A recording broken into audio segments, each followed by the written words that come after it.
Hey guys, it's Shanna from the Five and Family Homestead. You're probably asking, why am I in my car?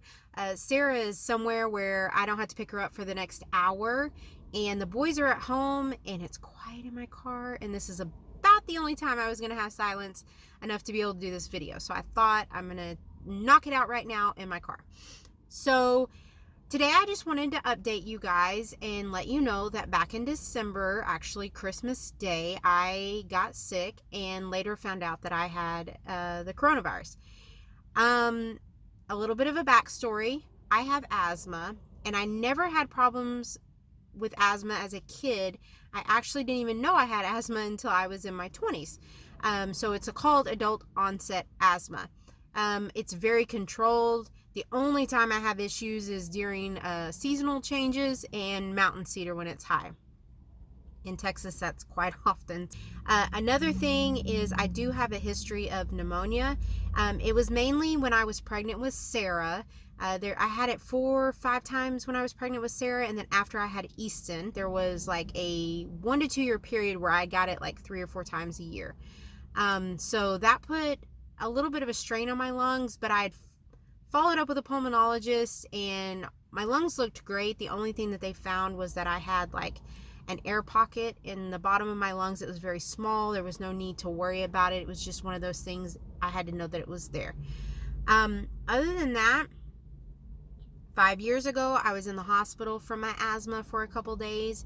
It became very uncontrolled. I could not get it back into control, so they put me in the hospital. Well, back at Christmas Day, I woke up and I was coughing pretty bad, uncontrollably. I had a little bit of shortness of breath and I needed to do a breathing treatment. I haven't had to do a breathing treatment since I was in the hospital 5 years ago. So I knew something was up, but again, mountain cedar was really high the couple days before that, and we'd had high winds.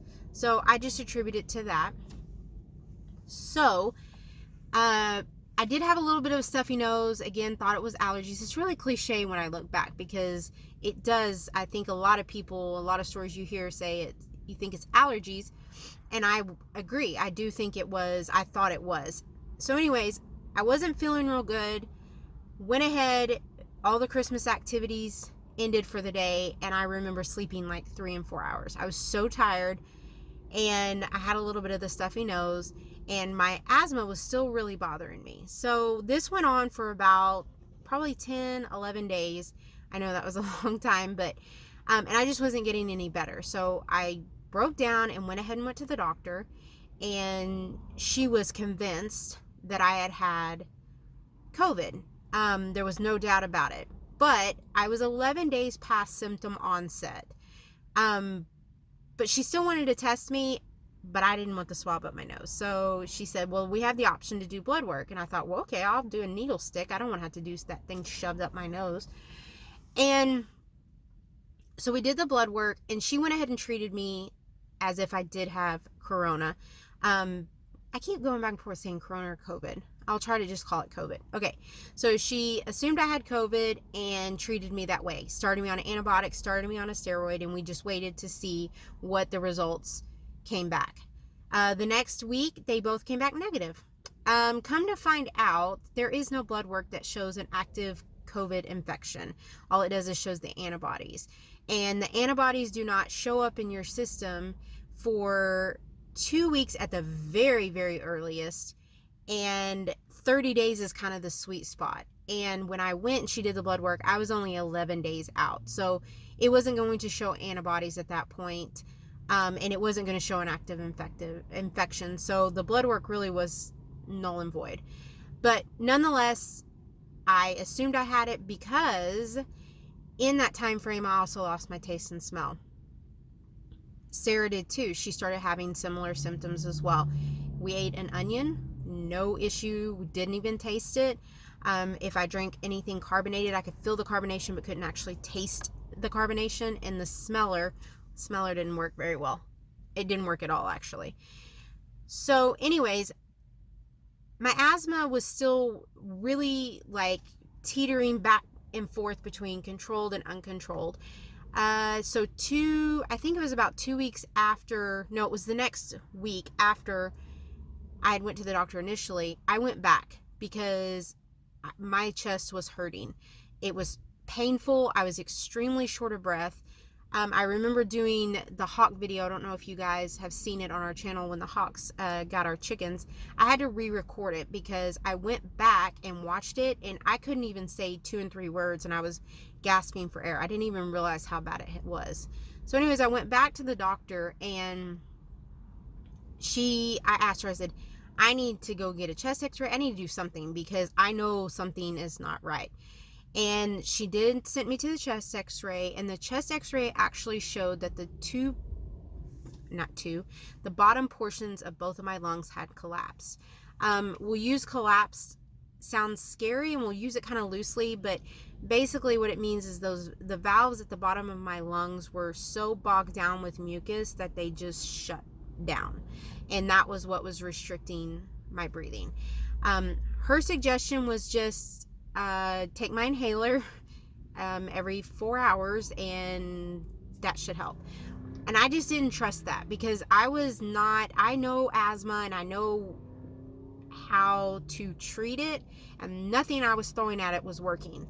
So I ended up going and getting a second opinion, and when I went, I initially just told them that it was my asthma was bothering me because I didn't have a positive COVID test. So when they asked me, I was like, no, I don't have it. But when I started telling them my symptoms, they knew immediately. Now, I was 22 days past symptom onset at this point. But they were very adamant about safety. And so they left and came back in full COVID gear. They had 2 masks on their face shield, eyewear, hat, gloves, it was very surreal to the point where I started crying. I was scared. So I have so much empathy for those that are in the hospitals by themselves and have to see this daily, sometimes hourly, because it's not comforting at all. It's actually very scary. So I started crying and the doctor was like, it's just a precaution. I am certain you have had it. There's no doubt in my mind. But I wasn't going to test positive certainly now because I was so far out. The collapsed lungs were not from COVID at the time. It was a byproduct of COVID. So anyways, she put me on this very strict breathing treatments every 3 to 4 hours. I was on 2 different types of medicine in the nebulizer. I went on a very strong cough medicine, and it had guaifenesin in it. It had a narcotic in it. And I basically was told, don't do anything. You cannot do anything. You've got to rest. And so that went on for about 10 days where I was doing back-to-back breathing treatments, and I was starting to feel a little bit better. Still had a lot of pain in my chest, and then the headaches started. And I'm talking migraine headaches. It was awful. It was awful. Sarah has diagnosed migraine, so luckily she had some migraine medicine in there, but I was taking so much of hers, I had to call the doctor and ask her, can you please get me a prescription of my own just to get me through all of this? It's headaches like I've never had before. It was actually scary at times how bad the headache got, but thankfully the migraine medicine always knocked it out, but it just came on really fast. And so I am about almost 3 months out now from having it, and the doctor told me it was going to be about 3 months before I started feeling better, and I do feel better-ish most days. Still have very minimal taste, and my smell, unless you have something right underneath me, I can't really smell it. So Sarah's never really got sick. Hers was more like a sinus infection. Now, you may be asking, how do you know you had COVID? So we actually did antibodies testing, me and Sarah, and we both came back positive. Mine came back positive very, very fast, and Sarah's came back positive as well. Tobin, probably 2 or 3 weeks after I got sick, he started showing symptoms. We never had his antibodies tested, and the boys overall they never got sick. And Sarah's was minimal. She just had like sinusy stuff, and she lost her taste and smell. Both of the taste and smell have come back for her. So where am I at now? So like I said about my taste, and like I said about my smell, and I do become winded very easily. Not as easily as I used to, but doing a lot of activity or walking a long way, I do become winded. Some days are better than others. Oh, the other thing that was really hard was insomnia, because for me, I was so tired, but I couldn't sleep. And some of it was because of the steroid, and some of it was because of the nebulizer. That's another thing, brain fog. Like I have a really hard time collecting my thoughts. I know what I want to say, but I can't get it to come out. So there's a lot of times I have to pause and think about what I'm trying to say and kind of like spit it out. And I don't even know what I was on when I was talking about that before. The train of thought, and then being up because of the nebulizer solution and stuff like that. Other than that, I am fortunate. I was very, very concerned in the beginning if I ever got it, with me having asthma, what that would do, because that is one of the underlying medical conditions they were concerned with if you caught it. I'm thankful my body did what it was supposed to do and fought it off.